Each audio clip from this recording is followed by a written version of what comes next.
The enemy. Dr. Sadao Hoki's house was built on a spot of the Japanese coast where as a little boy he had often played. The low, square stone house was set upon rocks well above a narrow beach that was outlined with bent pines. As a boy Sadao had climbed the pines, supporting himself on his bare feet, as he had seen men do in the South Seas when they climbed for coconuts. His father had taken him often to the islands of those seas, and never had he failed to say to the little brave boy at his side, "Those islands yonder, they are the stepping stones to the future for Japan. Where shall we step from them?" Sadao had asked seriously. "Who knows?" His father had answered. "Who can limit our future? It depends on what we make it." Sadao had taken this into his mind as he did everything his father said. His father who never joked or played with him but who spent infinite pains upon him who was his only son. Sadao knew that his education was his father's chief concern. For this reason he had been sent at 22 to America to learn all that could be learned of surgery and medicine. He had come back at 30, and before his father died he had seen Sadao become famous not only as a surgeon but as a scientist.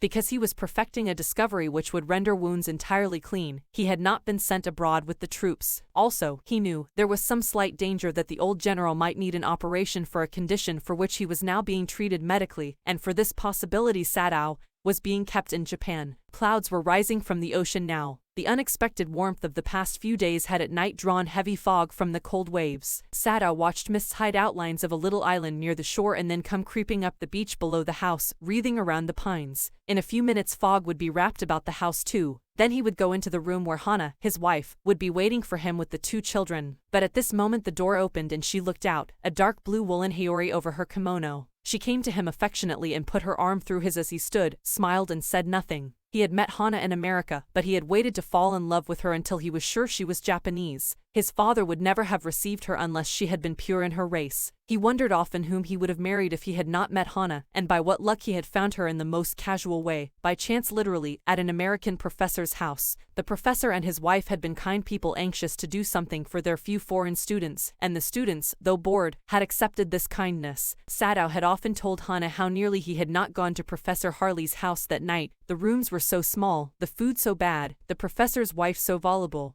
But he had gone in there, he had found Hana, a new student, and had felt he would love her if it were at all possible. Now he felt her hand on his arm and was aware of the pleasure it gave him, even though they had been married years enough to have the 2 children. For they had not married heedlessly in America. They had finished their work at school and had come home to Japan, and when his father had seen her the marriage had been arranged in the old Japanese way. Although Sadao and Hana had talked everything over beforehand, they were perfectly happy. She laid her cheek against his arm. It was at this moment that both of them saw something black come out of the mists. It was a man. He was flung up out of the ocean, flung, it seemed, to his feet by a breaker. He staggered a few steps, his body outlined against the mist, his arms above his head. Then the curled mists hit him again. "Who is that?" Hana cried. She dropped Sadao's arm and they both leaned over the railing of the veranda. Now they saw him again. The man was on his hands and knees crawling. Then they saw him fall on his face and lie there. "A fisherman perhaps," Sadao said, "washed from his boat." He ran quickly down the steps and behind him Hana came, her wide sleeves flying. A mile or 2 away on either side there were fishing villages, but here was only the bare and lonely coast, dangerous with rocks. The surf beyond the beach was spiked with rocks. Somehow the man had managed to come through them. He must be badly torn. They saw when they came toward him that indeed it was so. The sand on one side of him had already a stain of red soaking through. "He is wounded," Sadao exclaimed.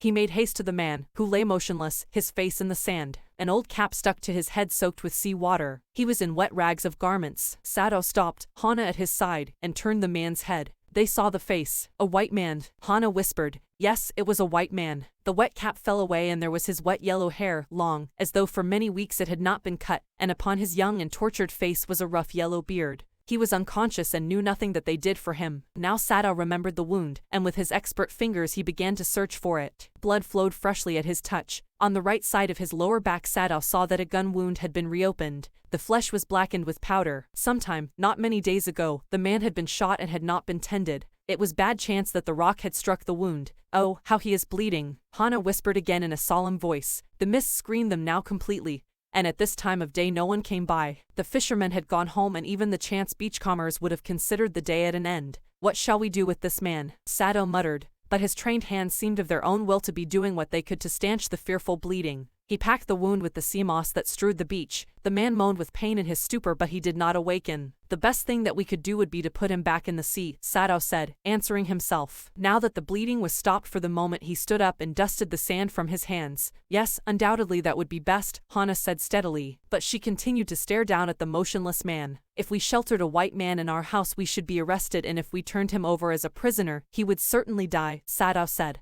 The kindest thing would be to put him back into the sea, Hana said. But neither of them moved. They were staring with a curious repulsion upon the inert figure. What is he? Hana whispered. There is something about him that looks American, Sadao said. He took up the battered cap. Yes, there, almost gone, was the faint lettering. A sailor, he said, from an American warship. He spelled it out, U.S. Navy. The man was a prisoner of war. He has escaped, Hana cried softly, and that is why he is wounded. In the back, Sadao agreed. They hesitated, looking at each other. Then Hana said with resolution, Come, are we able to put him back into the sea? If I am able, are you? Sadao asked. No, Hana said, but if you can do it alone. Sadao hesitated again. The strange thing is, he said, that if the man were whole I could turn him over to the police without difficulty. I care nothing for him. He is my enemy. All Americans are my enemy, and he is only a common fellow. You see how foolish his face is, but since he is wounded, you also cannot throw him back to the sea.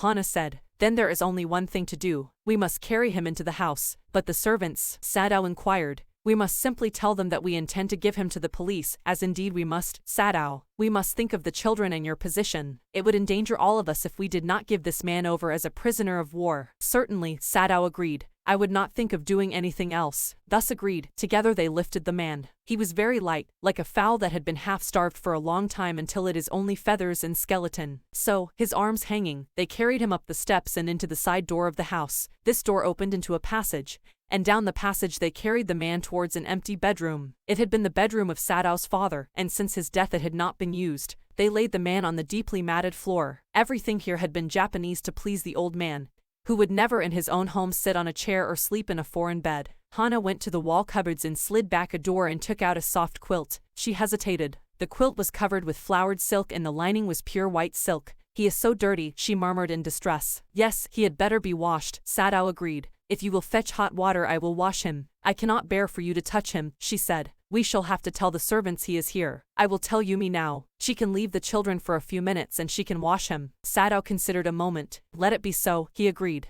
You tell Yumi and I will tell the others. But the utter pallor of the man's unconscious face moved him first to stoop and feel his pulse. It was faint but it was there. He put his hand against the man's cold breast. The heart too was yet alive. He will die unless he is operated on, Sadao said, considering. The question is whether he will not die anyway. Hana cried out in fear. Don't try to save him. What if he should live? What if he should die? Sadao replied. He stood gazing down on the motionless man. This man must have extraordinary vitality, or he would have been dead by now. But then he was very young, perhaps not yet 25. You mean die from the operation? Hana asked. Yes, Sadao said. Hana considered this doubtfully, and when she did not answer Sadao turned away. At any rate something must be done with him, he said, and first he must be washed. He went quickly out of the room and Hana came behind him. She did not wish to be left alone with the white man. He was the first she had seen since she left America, and now he seemed to have nothing to do with those whom she had known there. Here he was her enemy, a menace, living or dead. She turned to the nursery and called, Yumi, but the children heard her voice and she had to go in for a moment and smile at them and play with the baby boy, now nearly 3 months old.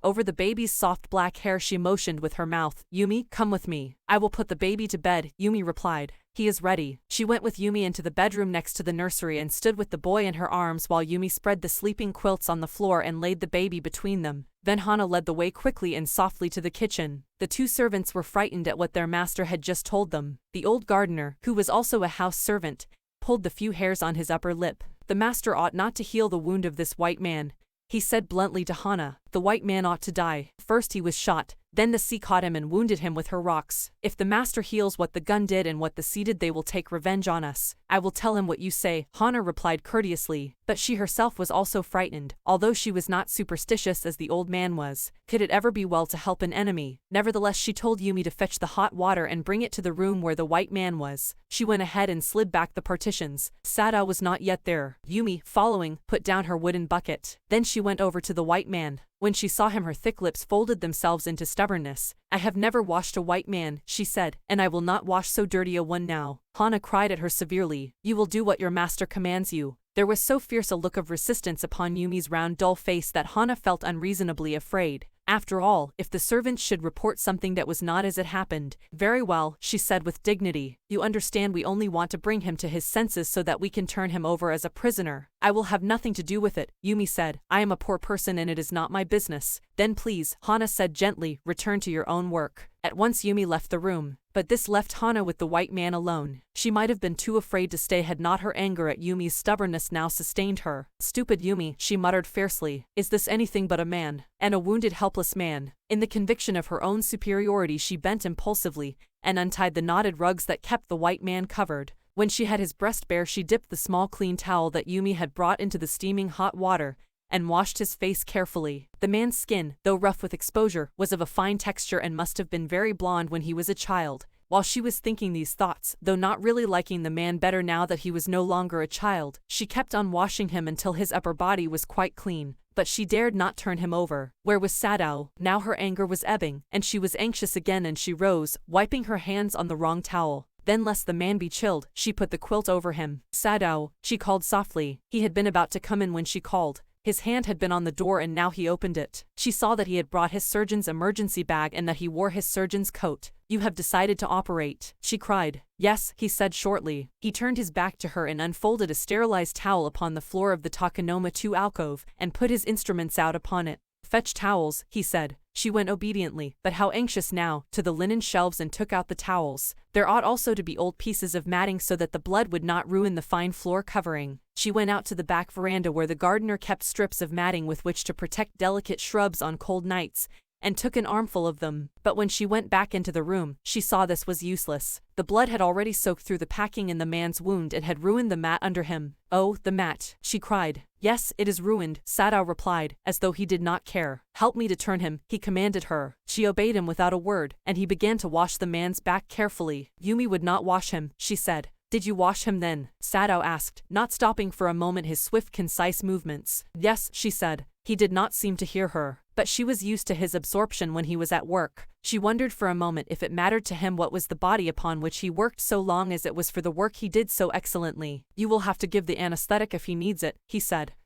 She repeated blankly, but never have I. It is easy enough, he said impatiently. He was taking out the packing now, and the blood began to flow more quickly. He peered into the wound with the bright surgeon's light fastened on his forehead. The bullet is still there, he said with cool interest. Now I wonder how deep this rock wound is. If it is not too deep it may be that I can get the bullet. But the bleeding is not superficial. He has lost much blood. At this moment Hana choked. He looked up and saw her face the color of sulfur. Don't faint, he said sharply. He did not put down his exploring instrument. If I stop now the man will surely die. She clapped her hands to her mouth and leaped up and ran out of the room. Outside in the garden he heard her retching, but he went on with his work. It will be better for her to empty her stomach, he thought. He had forgotten that of course she had never seen an operation, but her distress and his inability to go to her at once made him impatient and irritable with this man who lay like dead under his knife. This man, he thought, there is no reason under heaven why he should live. Unconsciously this thought made him ruthless and he proceeded swiftly. In his dream the man moaned but Sadao paid no heed except to mutter at him. Groan, he muttered, groan if you like. I am not doing this for my own pleasure. In fact, I do not know why I am doing it. The door opened and there was Hana again. Where is the anesthetic? She asked in a clear voice. Sadao motioned with his chin. It is as well that you came back, he said. This fellow is beginning to stir. She had the bottle and some cotton in her hand.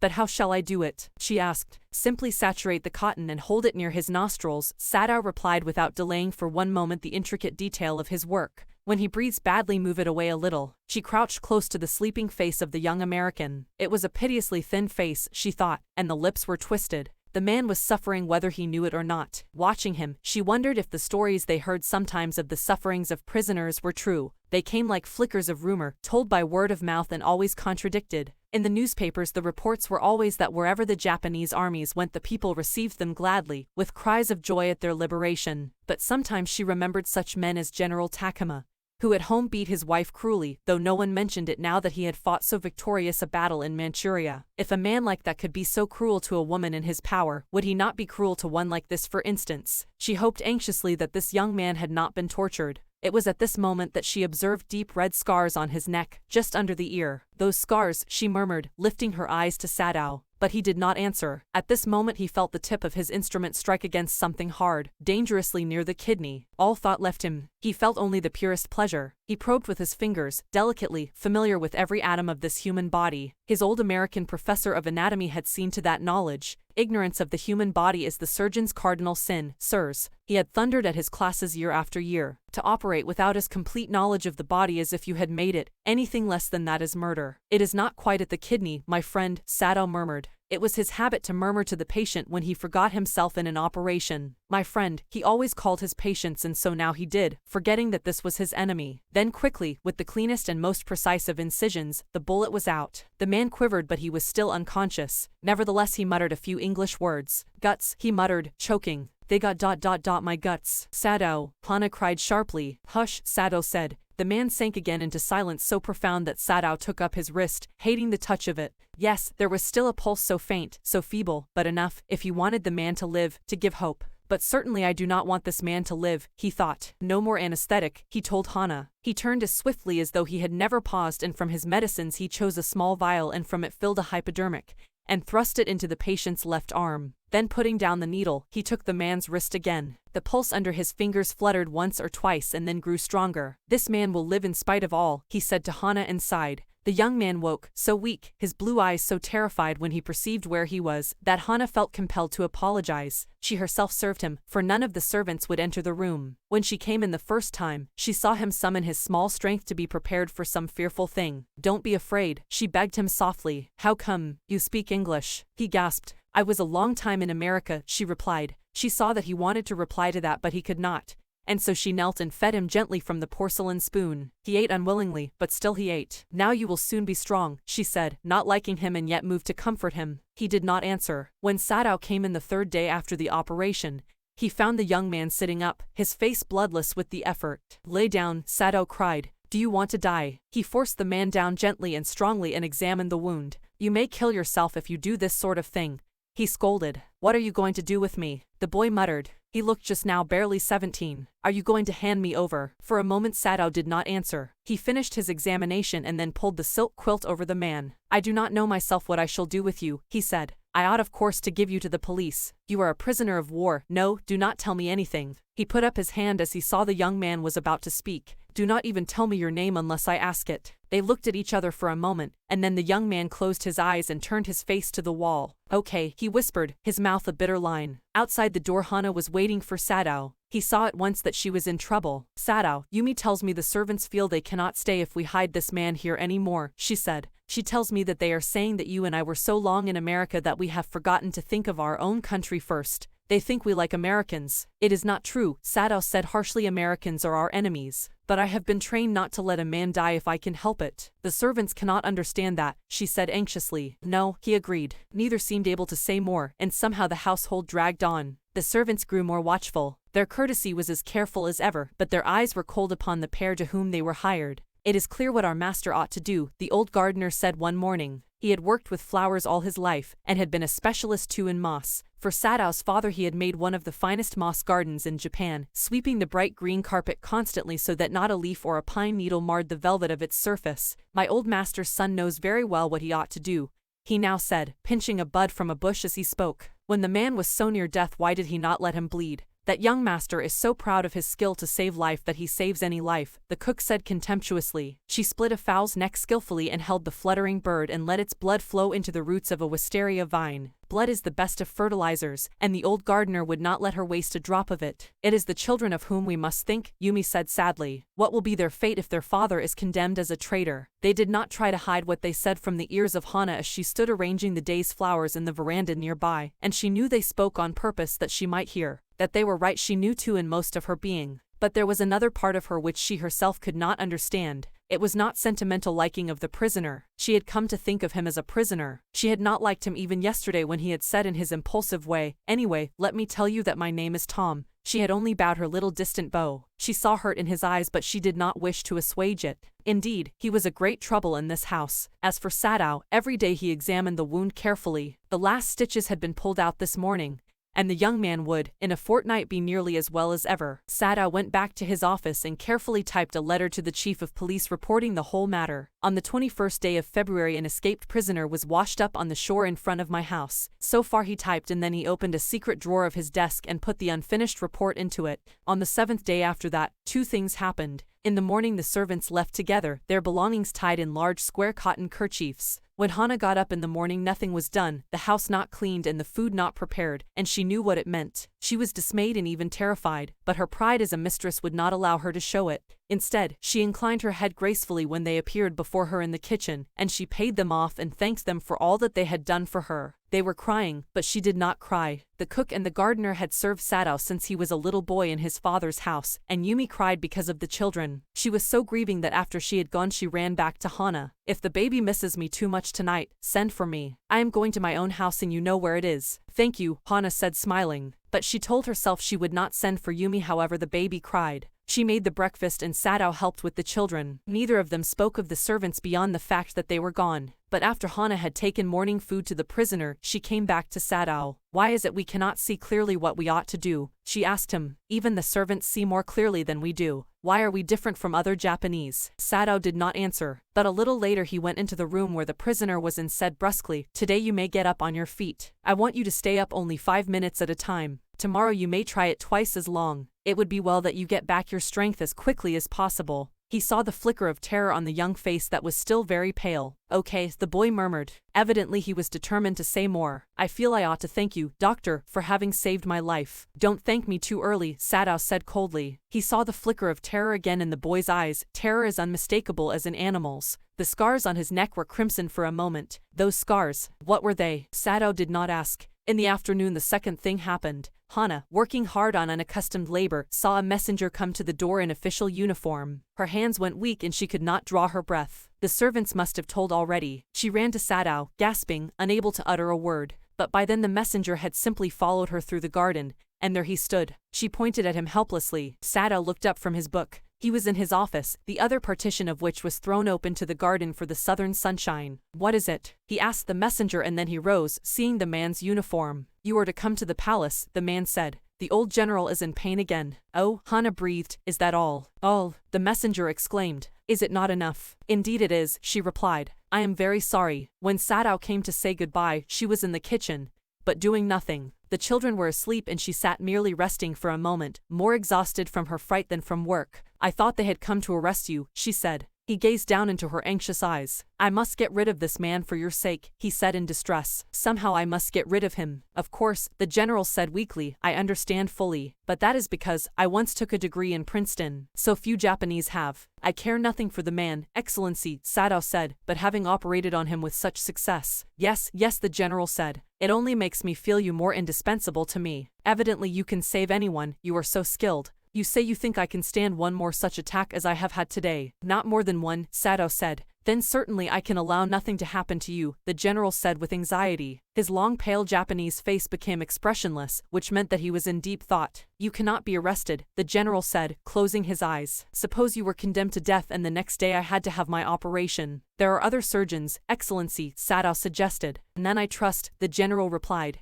"The best ones have been trained by Germans and would consider the operation successful even if I died. I do not care for their point of view." He sighed. "It seems a pity that we cannot better combine the German ruthlessness with the American sentimentality. Then you could turn your prisoner over to execution and yet I could be sure you would not murder me while I was unconscious." The general laughed. He had an unusual sense of humor. "As a Japanese, could you not combine these two foreign elements?" he asked. Sadao smiled. "I am not quite sure," he said, "but for your sake I would be willing to try, Excellency." The general shook his head. "I had rather not be the test case," he said. He felt suddenly weak and overwhelmed with the cares of his life as an official in times such as these when repeated victory brought great responsibilities all over the South Pacific. "It is very unfortunate that this man should have washed up on your doorstep," he said irritably. "I feel it so myself," Sadao said gently. "It would be best if he could be quietly killed," the general said. "Not by you, but by someone who does not know him. I have my own private assassins. Suppose I send 2 of them to your house tonight or better, any night. You need know nothing about it. It is now warm. What would be more natural than that you should leave the outer partition of the white man's room open to the garden while he sleeps?" "Certainly it would be very natural," Sadao agreed. In fact, it is so left open every night. Good, the general said, yawning.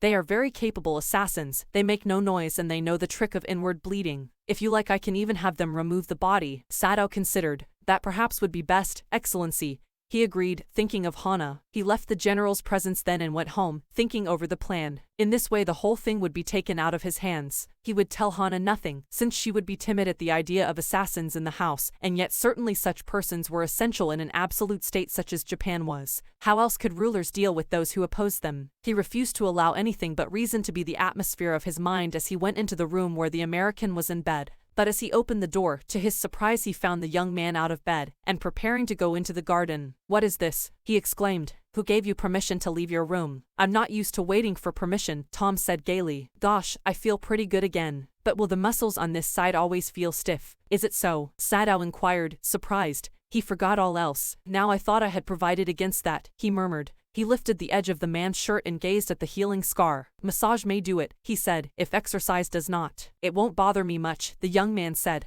His young face was gaunt under the stubbly blonde beard. "Say, doctor, I've got something I want to say to you. If I hadn't met a Jap like you, well, I wouldn't be alive today." "I know that." Sadao bowed but he could not speak. "Sure, I know that," Tom went on warmly. His big thin hands gripping a chair were white at the knuckles. "I guess if all the Japs were like you there wouldn't have been a war." "Perhaps," Sadao said with difficulty, "and now I think you had better go back to bed." He helped the boy back into bed and then bowed. "Good night," he said. Sadao slept badly that night. Time and time again he woke, thinking he heard the rustling of footsteps, the sound of a twig broken or a stone displaced in the garden, a noise such as men might make who carried a burden. The next morning he made the excuse to go first into the guest room. If the American were gone he then could simply tell Hana that so the general had directed. But when he opened the door he saw at once that there on the pillow was the shaggy blonde head. He could hear the peaceful breathing of sleep and he closed the door again quietly. "He is asleep," he told Hana. "He is almost well to sleep like that. What shall we do with him?" Hana whispered her old refrain. Sadao shook his head. "I must decide in a day or two," he promised. But certainly, he thought, the second night must be the night. There rose a wind that night, and he listened to the sounds of bending boughs and whistling partitions. Hana woke too. "Ought we not to go and close the sick man's partition?" she asked. "No," Sadao said. "He is able now to do it for himself." But the next morning the American was still there. Then the third night of course must be the night. The wind changed to quiet rain and the garden was full of the sound of dripping eaves and running springs. Sadao slept a little better, but he woke at the sound of a crash and leaped to his feet. "What was that?" Hana cried. The baby woke at her voice and began to wail. "I must go and see," but he held her and would not let her move. "Sadao," she cried, "what is the matter with you?" "Don't go," he muttered, "don't go." His terror infected her and she stood breathless, waiting. There was only silence. Together they crept back into the bed, the baby between them. Yet when he opened the door of the guest room in the morning there was the young man. He was very gay and had already washed and was now on his feet. He had asked for a razor yesterday and had shaved himself and today there was a faint color in his cheeks. "I am well," he said joyously. Sadao drew his kimono round his weary body. He could not, he decided suddenly, go through another night. It was not that he cared for this young man's life. No, simply it was not worth the strain. "You are well," Sadao agreed. He lowered his voice. "You are so well that I think if I put my boat on the shore tonight, with food and extra clothing in it, you might be able to row to that little island not far from the coast. It is so near the coast that it has not been worth fortifying. Nobody lives on it because in storm it is submerged,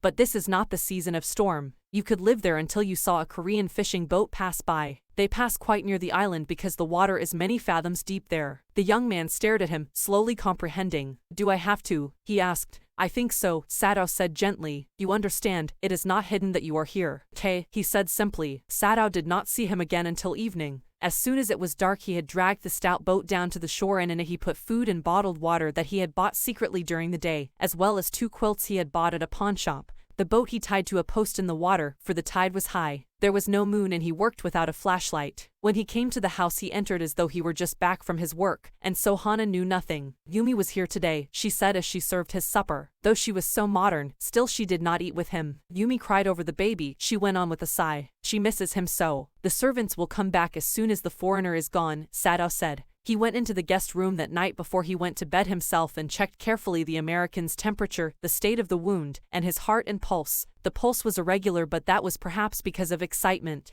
The young man's pale lips were pressed together and his eyes burned. Only the scars on his neck were red. I realize you are saving my life again, he told Sadao. Not at all, Sado said. It is only inconvenient to have you here any longer. He had hesitated a good deal about giving the man a flashlight, but he had decided to give it to him after all. It was a small one, his own, which he used at night when he was called. If your food runs out before you catch a boat, he said, signal me 2 flashes at the same instant the sun drops over the horizon. Do not signal in darkness, for it will be seen. If you are all right but still there, signal me once. You will find fresh fish easy to catch, but you must eat them raw. A fire would be seen. Okay, the young man breathed. He was dressed now in the Japanese clothes which Sadao had given him, and at the last moment Sadao wrapped a black cloth about his blonde head. Now, Sadao said. The young American, without a word, shook Sadao's hand warmly, and then walked quite well across the floor and down the step into the darkness of the garden. Once, twice, Sadao saw his light flash to find his way, but that would not be suspected. He waited until from the shore there was one more flash. Then he closed the partition. That night he slept. You say the man escaped? The general asked faintly. He had been operated upon a week before, an emergency operation to which Sadao had been called in the night. For 12 hours Sadao had not been sure the general would live. The gallbladder was much involved. Then the old man had begun to breathe deeply again and to demand food. Sadao had not been able to ask about the assassins. So far as he knew they had never come. The servants had returned and Yumi had cleaned the guest room thoroughly, and had burned sulfur in it to get the white man's smell out of it. Nobody said anything. Only the gardener was cross because he had got behind with his chrysanthemums. But after a week Sadao felt the general was well enough to be spoken to about the prisoner. Yes, Excellency, he escaped, Sadao now said. He coughed, signifying that he had not said all he might have said, but was unwilling to disturb the general further. But the old man opened his eyes suddenly. That prisoner, he said with some energy, did I not promise you I would kill him for you? You did, Excellency, Sadao said. Well, the old man said in a tone of amazement, so I did. But you see, I was suffering a good deal. The truth is, I thought of nothing but myself. In short, I forgot my promise to you. I wondered, Your Excellency, Sadao murmured. It was certainly very careless of me, the general said.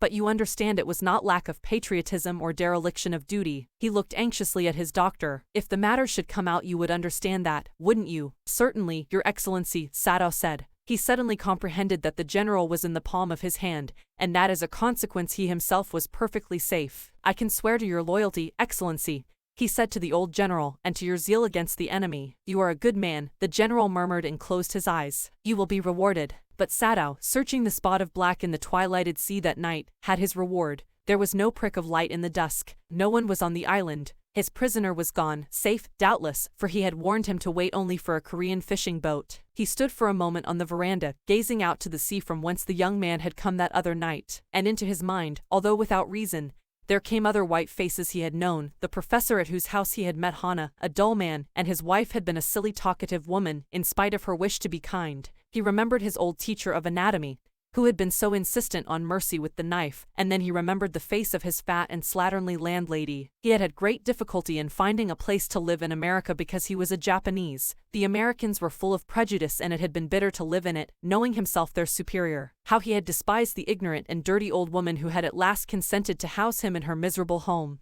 He had once tried to be grateful to her because she had in his last year nursed him through influenza, but it was difficult, for she was no less repulsive to him in her kindness. Now he remembered the youthful, haggard face of his prisoner, white and repulsive. Strange, he thought. I wonder why I could not kill him.